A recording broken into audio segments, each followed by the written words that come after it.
Here we go.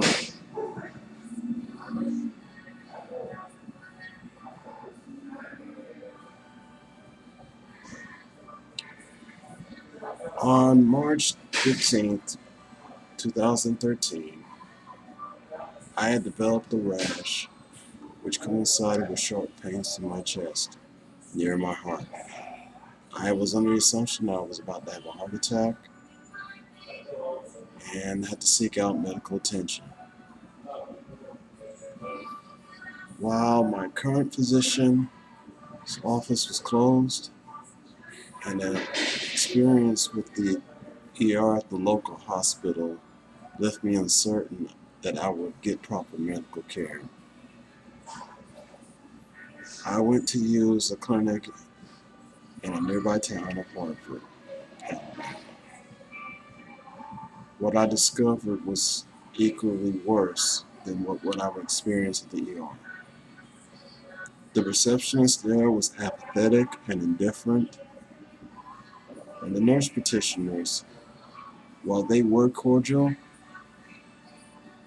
behaved in a really unprofessional manner. Nevertheless, I was in pain and I sought treatment.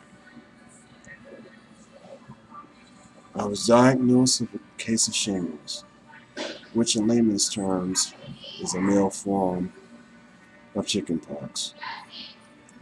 I was given a prescription for aclovir, which would immediately clear up the shingles. Unfortunately, it would take me another day for that prescription to go through the pharmacy that I normally use. A few days later, I went back to the same clinic, this time bringing my mother, who was experiencing a stomach virus. Again, I had encountered the same apathetic, indifferent receptionist, and also the same nurse practitioners. My mother was treated, and they gave her a medication. But having brought my mother at home that day, she mentioned that the nurse practitioners were unsure about how to treat her condition, and she opted not to take the medication. On April 1st, 2013, I experienced a radical and dramatic shift in moods. While my condition for shingles was clearing up, it had left the residual effect. Rather, it placed me in a state of depression with thoughts of suicide. I'll be the first to admit, so it put me in a really dark place and had me questioning my purpose and my worth. I had dealt with childhood depression when I was 14, and it made me more of an outcast around other kids, dark chapters in my childhood. But then again, I was growing up in South Alabama. I contacted the clinic and mentioned the symptoms I was experiencing from the meds. And I could notice a hint of fear when I mentioned it to the nurse practitioners, and quickly suggested don't take it, and if I have any suicidal thoughts, go to the immediate ER. Then again, I remembered how poorly the conditions of the ER was at the local hospital, Wiregrass Hospital in Geneva, that is. So I just decided to fight it cold turkey. But just in case, I contacted the office of my current physician to get a second opinion, and he made the same recommendation.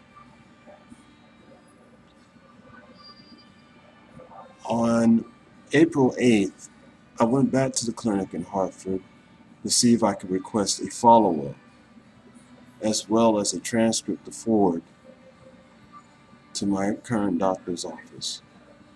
Again, I encountered the same receptionist, but this time, it took a turn for the worse. The receptionist refused to work me in, despite the fact that I had a legitimate claim. Then she proceeded to threaten to call the police. I stated to her, "Do what you have to do, but I need to speak to one of your nurse practitioners." I sat down for 10 seconds, then got up and went out the door. Sat down on the stoop and contacted my doctor's office to let them know what I was experiencing. Then a police car pulls up, and I had to deal with a local cop.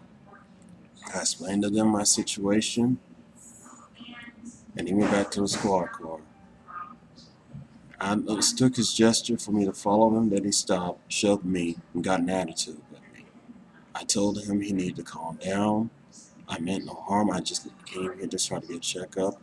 Then he tackled me, moved to the pavement, and cuffed me.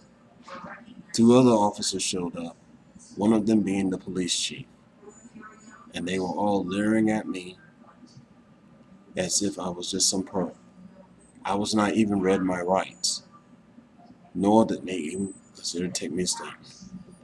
10 minutes later, I was taken to the Geneva County lockup, where I was held for at least 4.5 hours. Thankfully, I recognized some of the guards down there, and I explained my situation to them, and in no such words, they sympathized with me and mentioned that the actions of that officer was completely uncalled for. I was in a holding cell for at least 2.5 hours. I managed to get out, make a phone call, contacted some civic leaders that I knew in the area, as well as got a call from my brother, who has been in law enforcement for over 25 years, and explained my situation to him.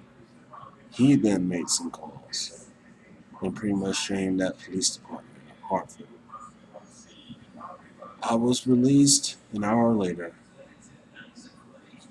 For the entire week, I've been trying to go from town to town, trying to get at least some assistance to bring accountability to both the clinic and the police department. I went back to Hartford the following week with some of the local civic leaders, and the only thing they tried to work out is a deal, wanting me to proceed with a pretrial aversion, pleading no contest, provided that this will not go on my public record. When in reality, they didn't want to go, the town of Hartford didn't want to go through the embarrassment of having one of their officers tried for police brutality. As for the clinic, I have not had any dealings with them ever since. Even though I've been sent a bill, I wrote a statement back to the clinic stating the unfair conditions in which I endured from them, and that if any action was taken against me, I will take civil action against them. I haven't heard from them since.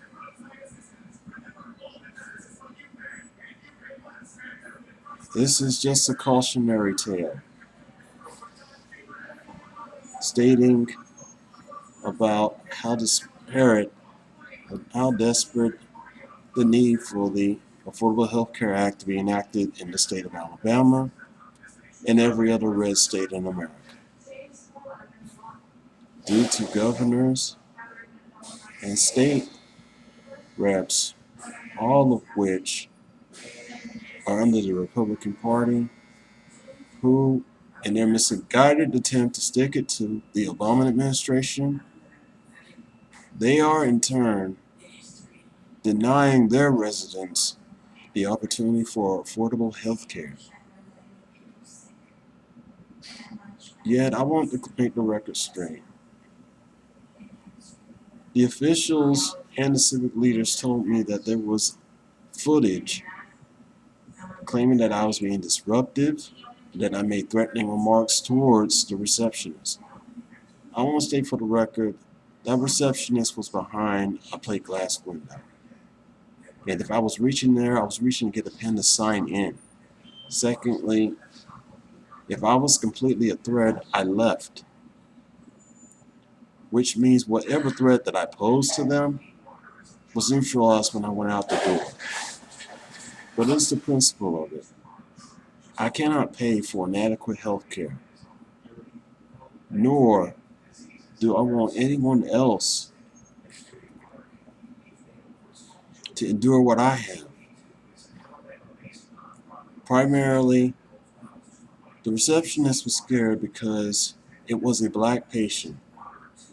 I don't want to play the race card or be a race baiter, but it just speaks volumes when a person is arrested only because they wanted to seek medical treatment from a clinic that gave them a prescription that had an adverse effect upon them. I actually wonder if I had contemplated suicide without anyone to warn me. It also makes me wonder this question. If a man could be arrested for just wanting to have a simple checkup, what fate beholds actual criminals in the system? All right, I forgot. George Zimmerman was acquitted.